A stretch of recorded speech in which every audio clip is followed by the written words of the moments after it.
Kemi arritur sigurisht një pikë shumë të rëndësishme për të ardhmen, jo vetëm të aparatit të sigurisë të Shqipërisë dhe të forcave tona të armatosura, por edhe të vetë ekonomisë dhe të ardhmes së të rinjve shqiptar. Është një marrëveshje me Fincantieri për të krijuar një shoqëri të re, Fincantieri Albania së bashku me agjensinë tonë shtetërore të Kajos për të prodhuar po në Shqipëri në kantierin e Pashalimanit anije lundruese që janë në dobi të ushtrisë shqiptare, por edhe për ushtrit e tjera të vendeve aleate. Ajo që e bën këtë marrëveshje një marrëveshje të veçantë është edhe ajo që tha drejtuesi i lartë i Fincantierit, duke nënvizuar, duke theksuar se bota e kantiereve po ndryshon dhe kjo marrëveshje kërkon që të përcaktoj pikërisht një vullnet dhe një vizion për të shoqëruar këtë ndryshim me diçka të re, diçka të veçantë, diçka speciale e cila sigurisht do të krijojë një ekselencë italo-shqiptare këtu në territorin tonë dhe që do të shërbejë dhe në përgjithësi për botës së re të kantiereve,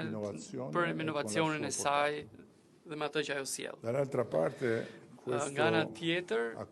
kjo marrëveshje është një lajm shumë i mirë për të rinjt, për vajzat e djemtë të shkollës industriale të Vlorës, të cilët do të jenë të parët,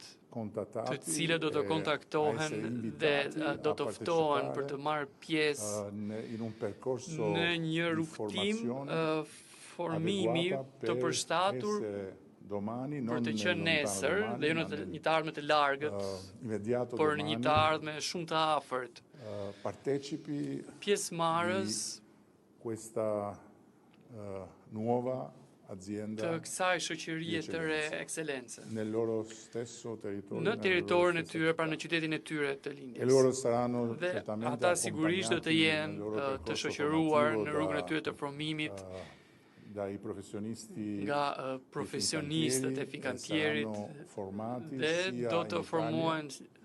dhe do të arsimohen si në Itali, pikërisht aty ku Fincantieri ka dhe shpirtin e saj, bazën e saj, por edhe në Shqipëri, në Pashaliman, ku ky shpirt i dytë, themi, do të marrë jetë së shpejti. Dhe nga ana tjetër, kjo marrëveshje hap rrugën dhe për një diskutimi të ri për arsye ekonomike, të natyrë ekonomike, si për Fincantierin, ashtu edhe për Kajën, për Shqipërinë, sepse, siç thash, sigurisht do të jemi të parë që do të përfitojmë nga produktet e shoqërisë, në mënyrë konkrete nga 2 anijet e para që do të ndërtohen për forcat tona të armatosura dhe që do të çojnë në shtat numrin total të flotës tonë, e cila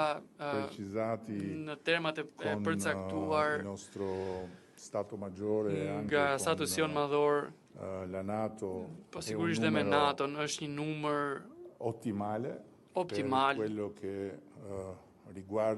për sa i përket peshës dhe përgjegjësisë të Shqipërisë në Mesdhe.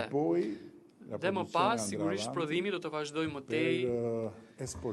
për të eksportuar këto anije